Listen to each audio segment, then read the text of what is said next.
player I'm talking about is Deza. Okay. Yes, Deza is there. He came from the Turkish, from the Dutch league down to Cremonese. Yes, that's where he came from, Deza. But he wasn't part of the people that played the match, that executed the match then. Seems he's injured. So we want to say very big kudos. And next story is selecting the right players is my biggest headache now, says Pesero. You will definitely have that. You will definitely have that. But he has started having it already. Yeah. Having that, probably that should be in the area of strike.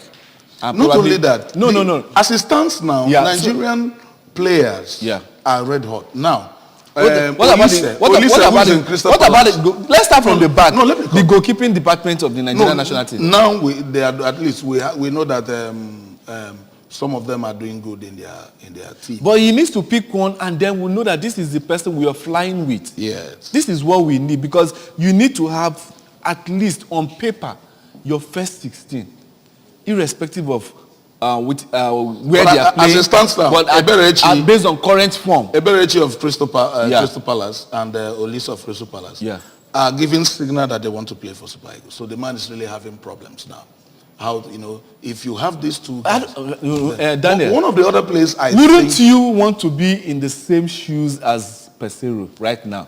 Should that be a problem? It shouldn't be a problem. If it's a problem, then that means you don't know the job per se. So you should be happy. There are times when you have crop of players playing week in, week out. And delivering on the odds. And delivering on it. Now, at the same it becomes an issue. There is no coach that will not have the same problem. So which issue will we prefer? No. To have a depth of players. So it's a good should issue. Manage it and then give Nigerians what we want. But definitely, it's not saying he doesn't know what to do. But he's just trying to tell us, man, Super Eagles players now are all red hot in their respective clubs. I want that to translate in positive results, and then us climbing the FIFA ranking. That is what I want to see. That you have all the necessary. I don't really believe in our local balance. FIFA ranking. Instead of giving me the FIFA ranking, have a good team. No, FIFA ranking is coefficient of how you're doing. No. Give playing me a good team. Matches in and out. No, what determines a good team? Is it not result oriented? That's what we are saying. So if you give me the result, if you play this grade A friendlies and you're giving Nigerians the result, you will definitely grow a FIFA ranking. And that is how it works. So now you can have all this fantastic crop of players, and then the result is not showing. Now, what's his name? Roberto Martinez took Belgium to the pinnacle of football in FIFA. He took Belgium from 9th position to number 1 for 5 years. They maintained it, but there was nothing to show. But exactly, that's what we're talking about here. So you rose in FIFA ranking. At least you merited that. You became a fear to other opponents, other teams. Nobody was afraid of them. No. You won't tell me that the Belgium coach by Martinez was nothing afraid. When you see the array of players those guys have, you understand what they command on the football pitch. You definitely show that. They play two semi-finals. The World Cup and the Euros. Apart from this, in our country, it's not how the white man sees football. You might have all this group of players, and when they get into the field, a little team will just dissect them.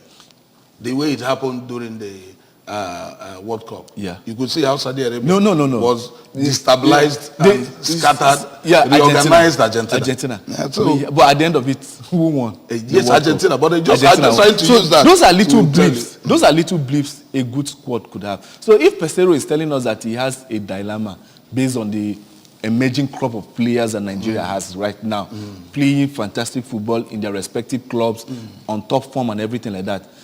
To me, that should be a welcome headache. No, it's a positive one. Take it let that headache transcend. Let it translate into positive results. And that is what Nigeria asks of you.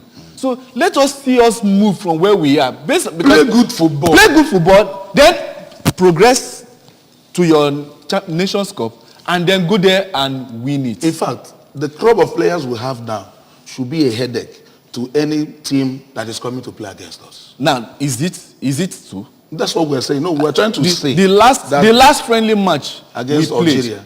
The last friendly match we played, what was it? I don't even understand what the pattern. You understand? Post World Cup. So that's what I'm talking about. So for a man for a coach to come up and say that this is a headache, and yet if you check your 3 matches, previous matches that you played, and these players were still in this same form that you had, and what was the outcome of the match? So to me, it's not about talking. To me, do your talk on the field of play, so that Nigerians will definitely have something to smile home come this next Nations Cup that we're having. All right. Pesino is not the only coach that is having headache this time around. Also, Wardrum says he believes he can transform the Super Falcon because of the calibers of players at his disposal. We're talking about the Super Falcon coach, Wardrum, the American, saying he will be able to translate, create this. And if there is anybody I've been angry with, is this man. Because he has a lot of star-studded team, but I've not seen any results. And I keep asking, is this man the right man for Super Falcon? I've not really seen anything. We go out when ovation is high. I mean, they scatter the team, and we've not progressed. We've not seen anything. Well, normally they say that in our local parlance, they say, soup where sweet, na money killer. But with incidents like this, you get to understand, say, soup where sweet, now the expertise of the person where they cook it. And they make it sweet. Not be saying that money. Yes. Because now, Super Eagles players, Yakpa. Super Falcons players. Look at Azizat. Yeah. Scoring goals left, right, center. Every part of our body. Everybody is playing football. But at the end of it all, this soup, they turn into waiting day delicious for others to turn. So what is the problem? That means the cook, which is the coach, is not delivering on all the right ingredients. Exactly. Probably is not making use of these players to their full potential. And that is probably why we are having this thing. It still has to boil down to the technical.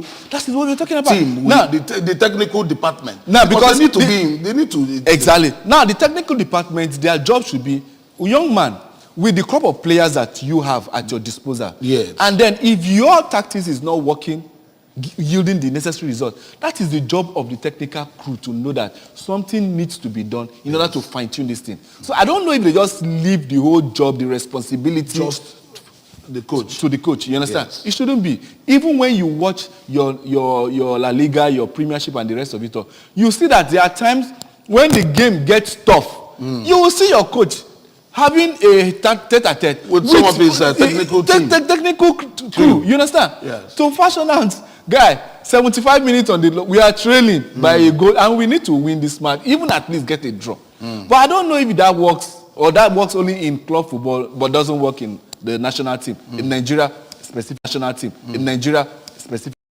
I'm trying to say in this, our coaches, they keep their operation open so that they can get better in.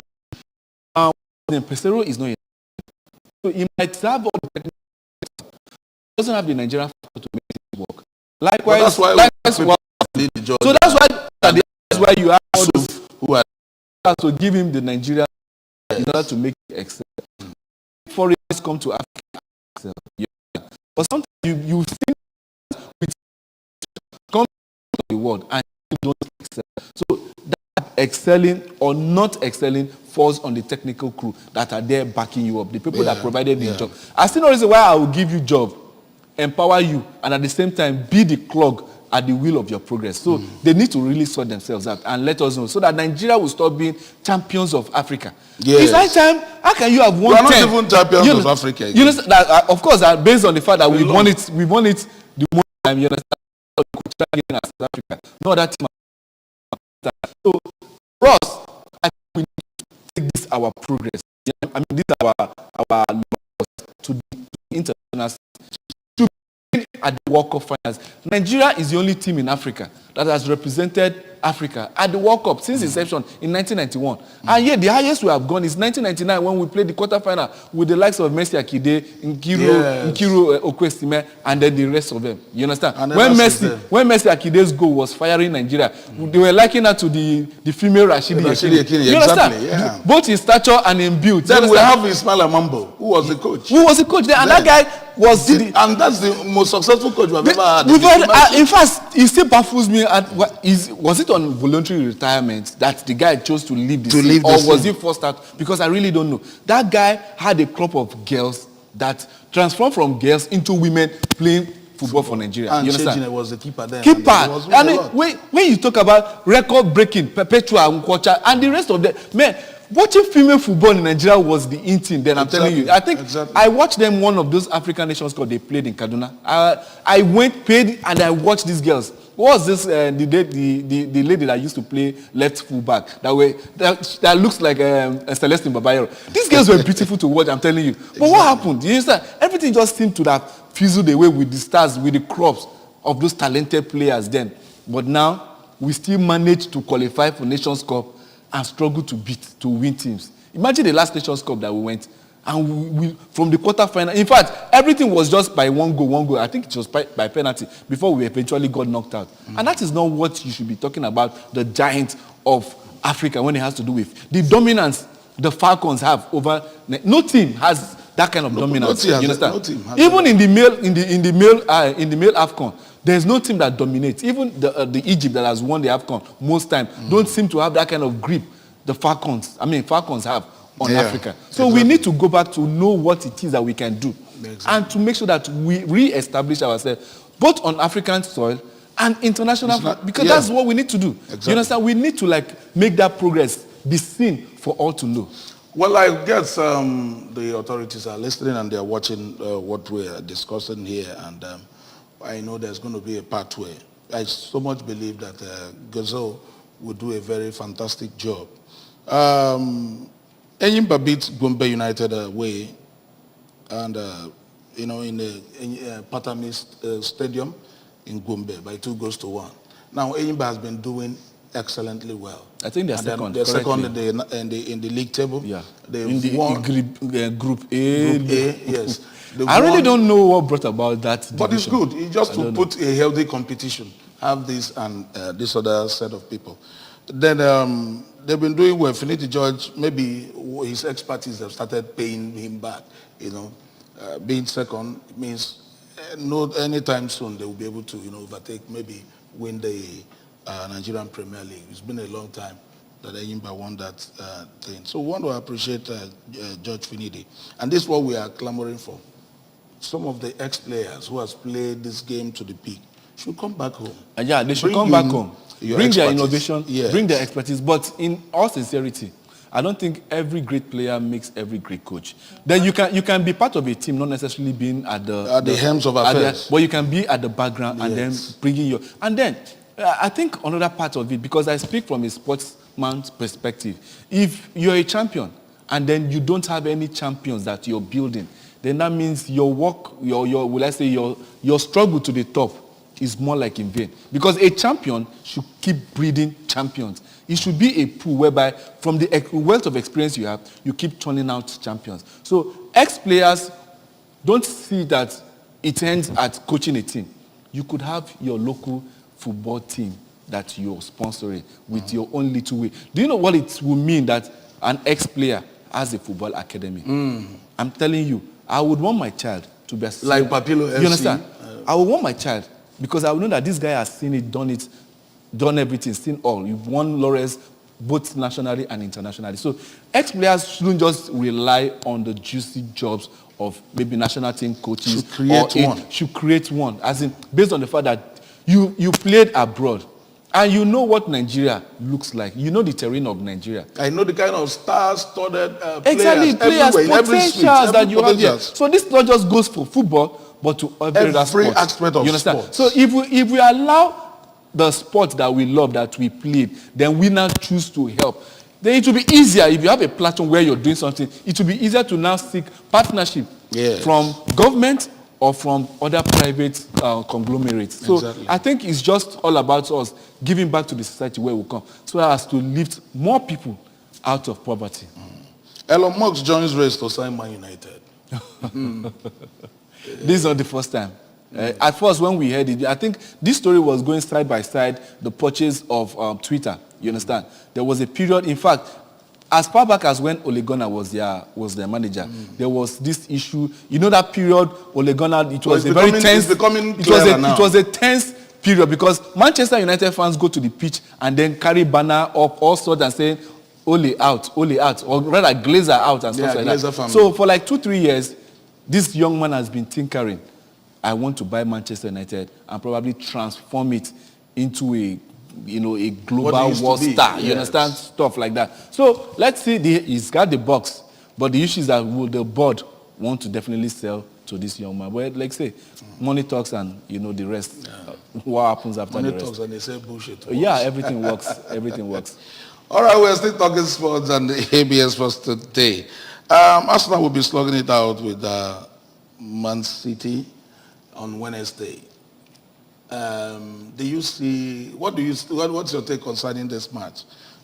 Arsenal against Man City.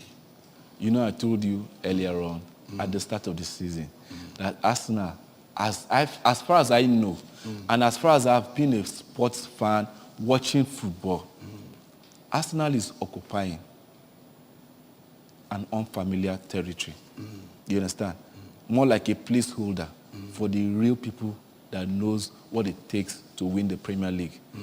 I don't know how this may make you feel. But Arsenal has dropped 6 points. 5 points out of 6. And to me, I begin to see the fatigue, the reality of the whole season panning out. You understand? Could Arsenal have sustained the tempo from the beginning of the season? So are you now trying to say that you understand? Arsenal as a team would not lose any game or will not draw any game? No, Arsenal will achieve something this season. And I know that the minimum achievement would be qualifying effortlessly. So what if Arsenal disappoints you and they win the No, Premier League? listen to me. No, it won't be a disappointment, but let me learn. It's going to be a disappointment to you. It won't be a disappointment. Arsenal, effortlessly, from the way things are now, I've already qualified for Champions League. But Arsenal as it stands now, and every Arsenal fan out there would have this trepidation, this palpation that, can we win this league based on current form? 2 matches, 1 point, 5 points lost, and you're playing the person that is just 2 points. They need to go and carry the ball with their hands. No, they don't need to carry. That's what I'm telling you, that the weight of expectation was too high. What's your take tomorrow's match? Is it tomorrow? Yes. Okay, it's tomorrow. Yes. No problem. The better team will definitely win. Okay. And like heaven is blue. We'll see the blue side of Manchester. Which blue? The blue side of Manchester carrying the day. But then, no problem. You guys have really tried. To have dragged the season this far and this long. How many games played? I think 24 games played. 24 games. Yeah, 23. But Arsenal has played 2 games short from, I think, Man U and some other teams. So they still have a lot to do. 17 games is not bad. Maybe they can still do something. All right, no problem. Don't feel bad. That is just my own opinion. Look at the Blues that have lost. I don't know where they are. No. Let's not go there. We are 9th position. Oh, 9th position. You're bargaining now. No. Well, I'm telling you. But then, the way Premiership is fashioned and the way football is fashioned, Daniel, you know that they are business football players and we know pretenders to the title. So who are pretenders? Arsenal, at some point, at the turn of the century, Arsenal were as in contenders. You understand? And at that time, Arsenal were contenders. Chelsea used to be pretenders to the title. But nothing is permanent in life. Change is inevitable. So now the reverse. Reverse. That's what I'm saying. So now the fact that nothing is permanent and that Arsenal don't have that pedigree to hold on to the realms. When you say Arsenal don't have the pedigree, yes, it's you're trying to belittle the team. I'm not. Arsenal has been there. Yeah, but not this club. No. Arsenal has been there. Yeah. What matters most is that the club has been there. No problem. Because there is no team that still have crop of players they have 10 years ago. 10 years ago. You're very correct. So for them to still be there, they've never gone to relegation, that they are still standing. Yes. As it stands now, but relegation is not the yardstick to measure Arsenal. Arsenal is not your Bolton. Arsenal is not your Crystal Palace without reservation. But just have it at the back of the mind. Arsenal team this season, Arteta has been doing well. Marvelously well. Yeah. You can't take it out from them. Yeah. So all we're trying to say is let them live up to expectation, because to whom much is given, much is expected. And Well, that's where we are. The minimum expectation is that they play Champions League. We pray. Exactly. No, our expectation is that they're going to carry the league. And by God's grace. Was that your expectation come the beginning of the season? Yes. That wasn't your expectation. Okay, go and call police for me. All right. Okay, I guess this is where we'll be drawing the curtain close. Okay. ABS Sports Today. Next week we'll be coming your way with more exciting sports stories that we'll be talking about in the studios. So I want to say a very big thank you to you, Ajolo, for being part of this. It's always my pleasure to be here to talk sports. And remember that today is the Valentine's. So show love to the people around you and the loved ones as well. Bye for now.